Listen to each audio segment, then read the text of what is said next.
20장 11절부터 18절까지 보겠습니다.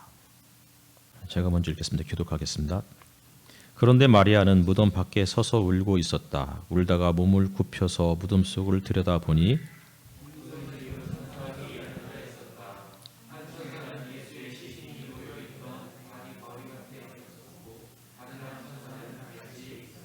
천사들이 마리아에게 말하였다. 여자여 왜 우느냐? 마리아가 대답하였다. 누가 우리 주님을 가져갔습니다. 어디에 두었는지 모르겠습니다.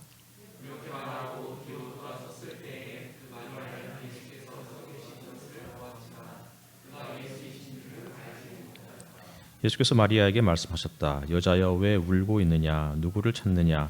마리아는 그가 동산지기인 줄 알고 여보세요. 당신이 그를 옮겨 놓았거든. 어디에다 두었는지를 내게 말해주세요. 내가 그를 모셔가겠습니다. 하고 말하였다.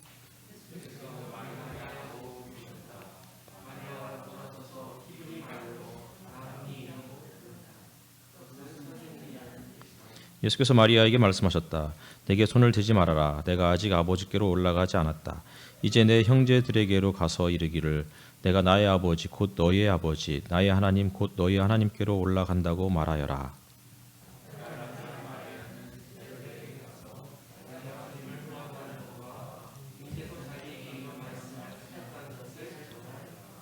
아멘. 인사 나누실까요?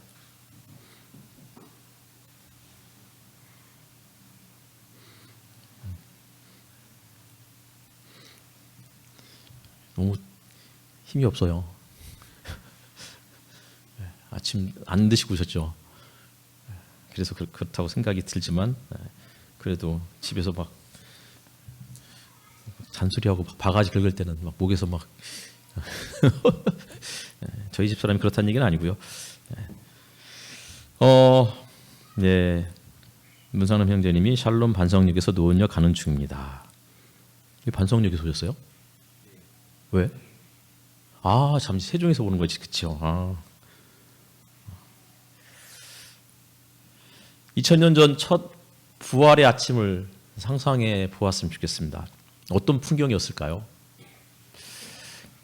그날 부활절 아침으로부터 3일 전, 우리가 흔히 말하는 3일 전, 골고다에서 3명의 죄수가 십자가에서 처형이 되었습니다. 3일 전이라고 하지만 실질적으로는 금요일 오후에 예수님이 그리고 두 강도가 처형됐고 그리고 토요일 온종일 안식이 있었고 그 다음 안식 후 첫날 무덤을 찾아간 것이었으니까 대략 시간상으로는 36시간 정도였을 겁니다. 여전히 십자가 처형에 충격이 가시지 않은 상황이었고 그 지역은 피비린내가 남아있는 이른 아침이었을 것입니다. 그 이른 아침에 막달라 마리아가 예수님의 무덤을 찾아갔습니다. 안식일 준비일에 아리마대 사람 요셉과 니고데모가 예수님을 장례를 치렀다는 내용이 19장 마지막에 나와 있죠. 어제 제가 니고데모를 계속 빌라도라고 그렇게 설교를 해서 너무 충격을 받아가지고 제가 그렇게 해놓고도 인식을 못하고 있었던 거죠. 그리고 여기 앉아 계신 몇몇 분들이 아무도 그 말씀을 안 해주셔가지고 끝까지 빌라도라고 했다가 심지어는 설교문을 쓰고 있는 그 순간에도 빌라도로 썼더라고요. 그랬으니 다음 주에 너무 충격이 커서 다음 주에는 설교를 안 하기로 했습니다. 오 목사님이 토요일 아침 기도에 설교를 해달라고 제가 부탁을 드렸습니다. 어쨌든 그런 내용이 19장 하반부에 나와 있어요. 근데 19장 41절에 보니까 예수가 십자가에 달리신 곳에 동산이 있었는데 그 동산에는 아직 사람을 장사한 일이 없는 새 무덤이 하나 있었다 라고 나와 있습니다. 십자가에 달리신 곳에 동산이 하나 있었대요. 동산, 최초의 동산이 생각이 나죠. 에덴 동산. 에덴 동산은 말 그대로 기쁨의 동산이었습니다. 이곳은 생명으로 충만한 곳이었습니다. 동산 한가운데는 선악을 알게 하는 나무와 더불어서 생명나무가 가운데에 서 있었습니다. 그러나 지금 십자가가 서 있는 이 동산에는 기쁨이 아니고 슬픔과 절망이 드리워져 있습니다. 생명이 아니라 죽음이 충만한 곳입니다. 슬픔, 절망, 죽음. 이런 단어들은 모두가 부정적인 의미의 단어들입니다. 그러나 부정적인 것만 있었던 것은 아니었습니다. 십자가는 참혹하고 무서운 형벌의 상징입니다. 하지만 요한복음과 더불어서 초대교회 성도들은 십자가를 참혹하고 무서운 저주만을 생각하지 않았던 것 같습니다. 적어도 요한복음에서는 십자가는 죽음만을 의미하지 않았죠. 인자가 높이 들려야 한다. 이 표현에는 십자가와 부활, 승천을 다 내포하는 그러한 의미의 표현이었습니다. 십자가에 달리신 곳에 동산이 하나 있었습니다. 그 동산은 죽음의 동산이었고 슬픔과 절망, 두려움의 공간 한가운데에 서 있는 십자가의 동산이었습니다. 하지만 하나님께서는 이 십자가를 통해서 슬픔을 기쁨으로, 절망을 희망으로, 두려움을 용기로, 죽음을 생명으로 바꾸실 것입니다. 사람을 한 번도 장사한 일이 없는 새 무덤이 하나가 있었다고 이야기하고 있습니다. 새 무덤, 새들의 무덤 아니에요? 제가 처음에 영국에 있다가 이제 한국 들어왔을 때 새집 증후군 이런 얘기를 하더라고요. 그래서 저는 버드 네스트인 줄 알았어요. 새집에 무슨 증후군이 있나? 나중에 알고 봤더니 새로운 집이란 뜻이더라고요. 그래서 새 무덤은 새로운 무덤이란 뜻입니다.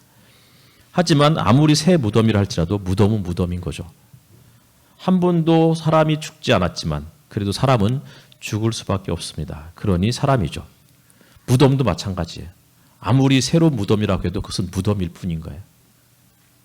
사람은 태어나서 죽을 수밖에 없는, 다시 말하면 태어나서부터 죽음을 향해서 매일같이 질주해 가는 그러한 존재입니다. 인간은 흙에서 왔고 흙으로 돌아가는 존재, 이것이 인간에게 주어진 운명입니다. 그래서 지난번에 말씀드렸듯이 인간 휴먼은 휴머스에서 왔다고 그랬습니다. 휴먼은 휴머스에서 나왔으니 당연히 휴머스로 돌아갈 수밖에 없습니다. 다시 말하면 인간의 삶은 무상함과 덧없는 이 삶을 벗어나기가 어렵다는 것이죠. 하지만 이 덧없음과 무상함을 그래도 극복할 수 있는 혹은 잊을 수 있는 한 가지 방법이 있는데 그것은 휴머다, 이렇게 이야기했습니다. 유머죠, 유머. 하지만 요한복음에서 예수님은 흙에서 오신 분이 아니라 하나님께로부터 오신 분이다라고 소개하고 있습니다. 따라서 그분은 무덤에 머물러 계실 수가 없었습니다. 흙에서 온 자는 흙으로 돌아가야 하지만 하나님께로부터 온 자는 하나님께로 돌아가야만 했습니다. 하나님께서 그를 무덤에 두지 않으시고 다시 일으켜 세우셔서 원래 있던 곳으로 되돌리실 것입니다. 20장 1절에 주간의 첫날 이른 새벽에 막달라 사람 마리아가 무덤에 가서 보니 무덤 어귀를 막은 돌이 옮겨져 있었다, 이렇게 말씀하고 있습니다.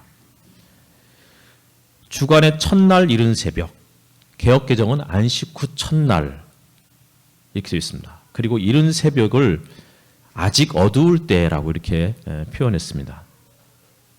아직 어두울 때. 세상은 아직 어둡습니다. 이미 예수께서 부활하셨지만 그러나 여전히 세상은 어두운 가운데 있습니다. 아직 이라는 이 말은 곧 혹은 조만간 이것을 예상하고 있는 표현입니다. 그렇죠?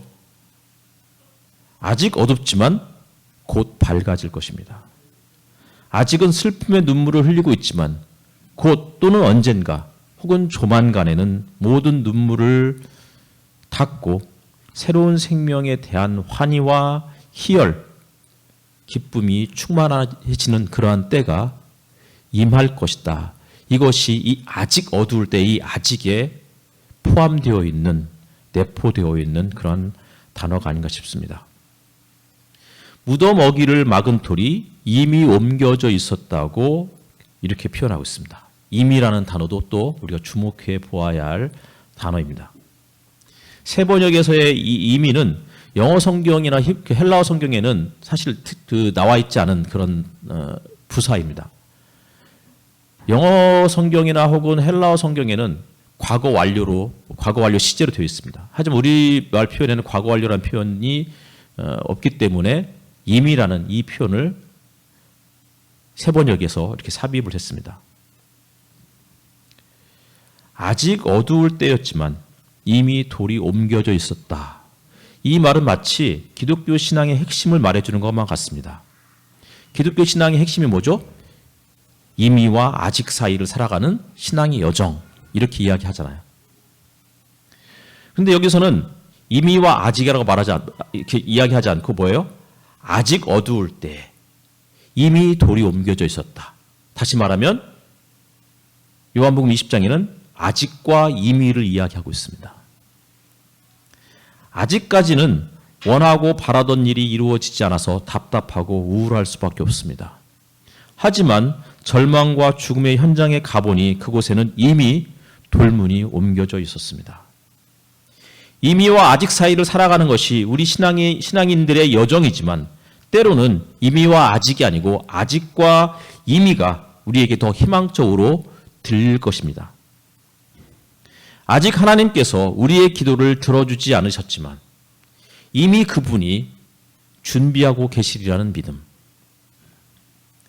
아직 우리 아이들이 철이 없고 부족한 것 투성이지만 우리가 알지 못하는 영역에서 이미 그분이 우리 아이들을 위해서 무언가를 만들어 가시리라는 믿음.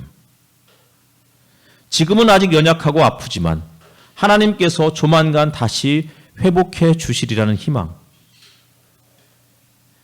아직 세월호 문제가 제대로 처리되지 않아서 유가족들의 아픔이 가시지 않고 있지만 하나님께서 수많은 사람들이 그들과 함께 8년이라는 세월을 함께하게 해주셨고 조만간 모든 원인이 밝혀지고 유가족들과 그들 곁을 지켜준 많은 사람들을 위로해 줄 날이 임할 것이라는 소망. 아직 우크라이나에 전쟁의 참사가 이어지고 있지만 이미 전 세계가 이 일을 위해서 노력하고 기도하는 중에 하나님께서 그 땅에 평화의 씨앗을 심으셨고 이제 싹을 틔우고 계실 것이라는 기대. 아직과 이미 사이에 우리는 이렇게 부활절 아침을 맞이하고 있는 것입니다. 2절을 보겠습니다. 그래서 그 여자는 시몬 베드로와 예수께서 사랑하시던 그 다른 제자에게 달려가서 말하였다. 누가 주님을 무덤에서 가져갔습니다. 어디에 두었는지 모르겠습니다. 아직 어둠이 짙게 깔려 있었지만 이미 무덤 돌문이 옮겨진 것을 본 마리아는 두 제자에게 달려갔습니다. 무덤 문이 열렸으니 예수께서 다시 살아나셨을 것이다라는 이런 생각은 아직 미치지 못한 상태입니다. 그저 마리아는 누군가가 예수님의 시신을 가져갔을 것이라고만 생각하고 있었습니다. 아직 우리의 기도가 응답되지 않았지만 그렇다고 손 놓고 기다리기만 할 수 없어서 슬픔과 절망의 장소를 향해 나아갔던 사람이 마리아였습니다. 그런데 이미 돌문이 옮겨져 있었습니다. 하지만 그것이 하나님의 역사하심이라고는 생각할 수 없었습니다. 엊그저께 대청호를 찾아갔습니다. 이미 가기 전부터 대청호 주변에는 모든 벚꽃이 다 떨어졌을 것이라고 충분히 미루어 짐작할 수 있었습니다.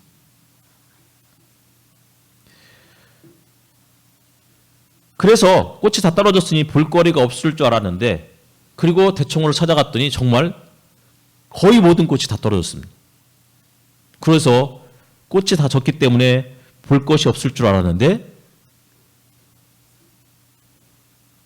정말 그 말 그대로 예쁘고 아름다웠습니다. 연푸른 새싹들이 대청호 주변을 수놓고 있었고 하늘도 참 청명했고 그리고 마치 수채화 물감을 살짝 붙여 놓은 듯한 구름들이 하늘을 수놓고 있었습니다. 새들의 지저귀는 소리가 정말 환상적으로 잘 어울렸습니다. 이미 하나님께서 일하고 계시지만 아직 우리는 대청호에 가면 아무것도 볼 수 없을 거야 라고 생각하는 것처럼 마리아 역시도 하나님께서 역사하고 계시는데 전혀 그것을 깨닫지도 이해하지도 못하는 상태입니다. 마리아뿐만이 아닙니다. 예수님의 수제자 베드로와 예수께서 사랑하시는 그 제자 역시도 무덤 문이 열려있는 이유를 충분히 미루어 짐작하지 못하는 상태였습니다. 우리가 알지 못하겠다. 세 번역에는 표현되어 있지 않습니다. 어디에 두었는지 모르겠습니다. 이렇게 이야기했지만 개역개정에는 우리가 알지 못하겠다. 이때 왜 우리라고 표현했을까요? 마리아는 혼자였는데 왜 우리가 알지 못하겠다. 무슨 얘기죠?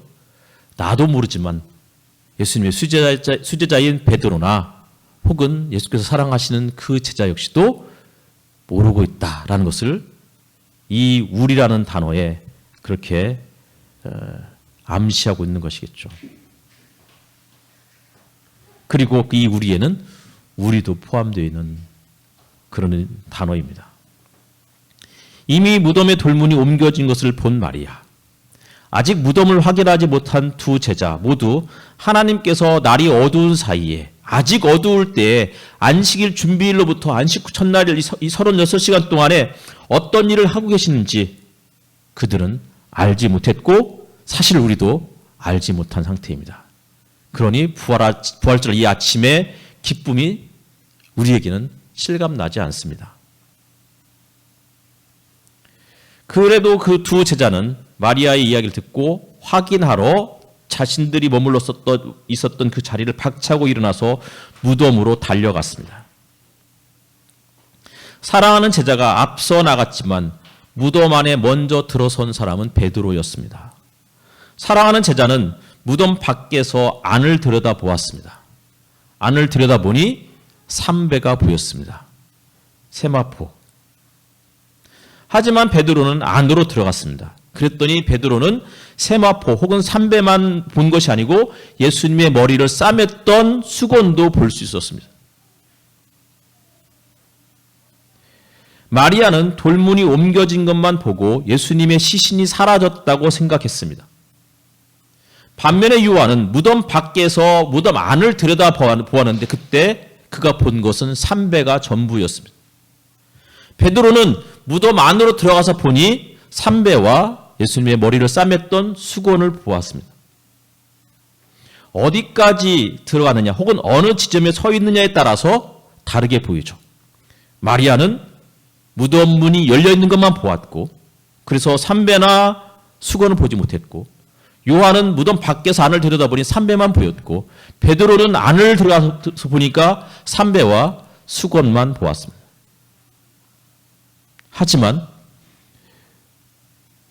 정작 삼배를 보든 삼배와 수건을 보든 아무것도 보지 못했든 결정적인 것은 그 누구도 핵심을 보지 못했다는 사실입니다. 그들 모두 부활의 의미를 부활 사건을 제대로 알지도 못하는 상태입니다. 그래서 9절에 아직도 그들은 예수께서 죽은 사람들 가운데서 반드시 살아나야 한다는 성경 말씀을 깨닫지 못하였다. 이렇게 기록하고 있습니다. 깨닫지 못하니까 어떻게 해요? 10절을 보니까 있던 곳으로 돌아갔습니다. 깨닫지 못하면 부활을 경험하지 못하면 결국은 원래 있던 곳으로 돌아가게 되어 있습니다. 다른 제자들도 십자가 사건 이후에 자기들의 고향 갈릴리로 돌아가고 말았습니다. 마리아는 여전히 무덤 밖에 서서 울고 있었습니다. 두 제자가 돌아간 이후에도. 그 역시 아직까지 부활을 온전히 경험하지 못한 상태였습니다. 그러니 울고 있습니다. 그렇게 울다가 갑자기 사랑하는 그 제자 요한처럼 무덤 밖에서 무덤 속을 들여다보기 시작했습니다. 그런데 사랑하는 그 제자가 무덤 밖에서 무덤 속을 들여다보았을 때는 삼배만 보였는데 이번에는 똑같이 요한처럼 행동했는데 삼배를 본 것이 아니고 천사 둘을 보았습니다. 사랑하는 제자와 똑같이 몸을 굽혀서 무덤 속을 들여다보았는데 마리아는 천사를 본 것이죠. 같은 자리에 혹은 같은 위치에 있다 하더라도 이제는 보는 것이 다릅니다. 왜 다를까요? 시간이 달라졌습니다. 하지만 그들이 천사인지 아마 마리아는 제대로 인식하지는 못했던 것 같습니다. 그러니 천사가 마리아에게 여자여 왜 우느냐라고 물었을 때 마리아는 누가 우리 주님을 가져갔습니다. 이렇게 대답할 뿐이었습니다. 그리고는 뒤를 돌아다 보았습니다. 그때 뒤에 서 계신 분이 예수님이셨습니다. 하지만 마리아는 여전히 천사를 인식하지 못했던 것처럼 예수님도 인식하지 못한 상태입니다. 그래서 예수께서 여자여 왜 울고 있느냐 누구를 찾느냐라는 그 질문에 마리아는 그가 동산지기인 줄 알았다라고 그렇게 성경이 이야기하고 있습니다. 마리아는 예수님의 시신이 사라진 것 때문에 울고 있었습니다. 슬픔이 너무 컸던 탓이었을까요? 아니면 예수님이 전혀 다른 모습으로 부활의 모습으로 변해 있었기 때문에 예수님을 보고도 깨닫지 못했던 것이었을까요? 근데 잘 보면 예수님이 부활의 그 형체를 입고 마리아에게 나타났다고 생각하기가 어려울 것 같습니다. 왜냐하면 마리아는 그를 동산지기인 줄 알았거든요.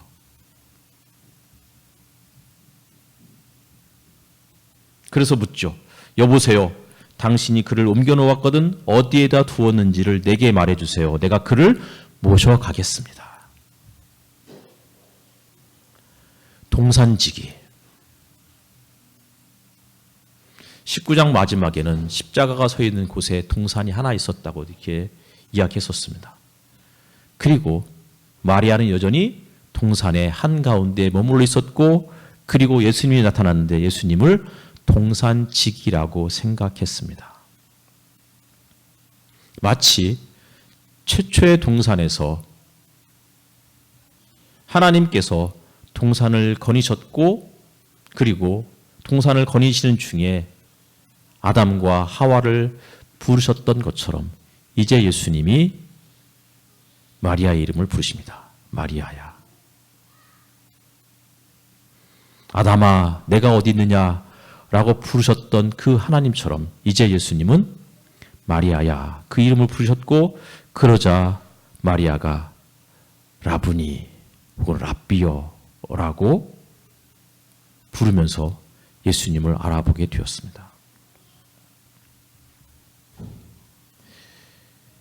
예수께서는 나의 아버지 곧 너희의 아버지 나의 하나님 곧 너희의 하나님께로 올라간다라고 17절에 말씀하셨습니다.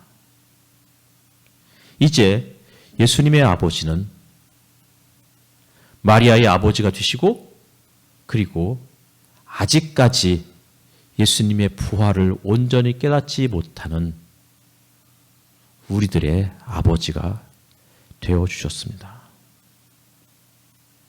예수님의 하나님이 곧 마리아의 하나님이 되시고 그리고 아직까지 부활을 경험하지 못해서 원래 있던 곳으로 돌아갔던 제자들의 하나님이 되어주셨습니다.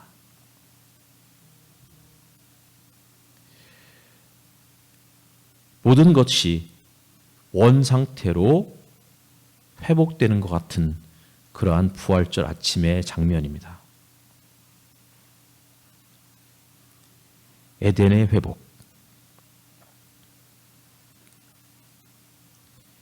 최초의 인간은 하나님의 뜻을 거역하고 동산 중앙을 거니시는 그 하나님이 두려워서 숨었는데 이제 최초로 부활을 복격한 마리아는 그분이 그리워서 그분을 찾아 헤매고 있었고 마리아야 그 음성을 듣고 두려워서 숨었다고 말하는 것이 아니고 그분을 붙잡으려고 그렇게 손을 내미는 그런 장면이 우리가 읽었던 본문이었습니다.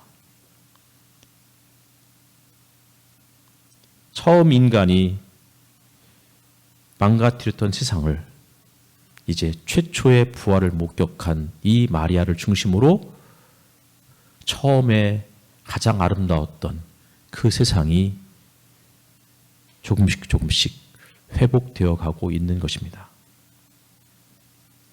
죽음이 지배했던 세상이 이제 생명이 충만한 세상으로 변화되기 시작했습니다. 4월은 그런 절기입니다. 4.3으로부터 시작해서 4월 16일, 4.19, 4월은 대한민국 국민들뿐만 아니라 전 세계에 수많은 사람들이 고통을 겪었던 달이기도 했습니다. 하지만 그 4월에 고통과 아픔의 한복판에서 희망과 기쁨, 생명을 공급해 주시는 부활절을 우리 주님께서 그렇게 허락해 주셨습니다. 우리가 읽지는 않았지만 그 다음 본문은 예수께서 어두운 방에 숨어 있는 제자들을 찾아가 주셨고 그들에게 평화를 전했으며 그리고는 그들에게 성령을 받아라 라고 말씀하시면서 숨을 불어 넣으셨습니다.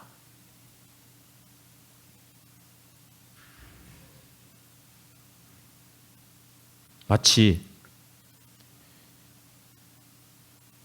창세기 3장부터 거꾸로 창세기 2장으로 그리고 창세기 1장으로 점차적으로 그 시간을 거슬러 올라가는 것처럼 요한복음이 그렇게 그려주고 있는 것입니다.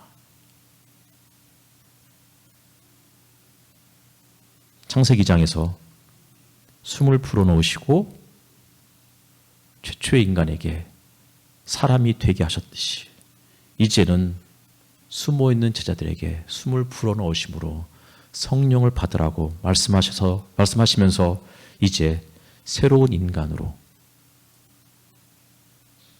그렇게 창조해 가셨습니다. 그리고 새로운 인간의 핵심은 너희가 누구의 죄든지 용서해 주면 그 죄가 용서될 것이요 용서해 주지 않으면 그대로 남아있을 것이다. 부활은 이러한 용서의 죄사함에 내가 죄를 용서받았다는 이 수준에서 머무는 것이 아니고 우리 형제 자매들에게 함께 죄 용서를 선언하고 먼저 손을 내밀고 함께 화해하며 평화의 공동체를 이루어갈 때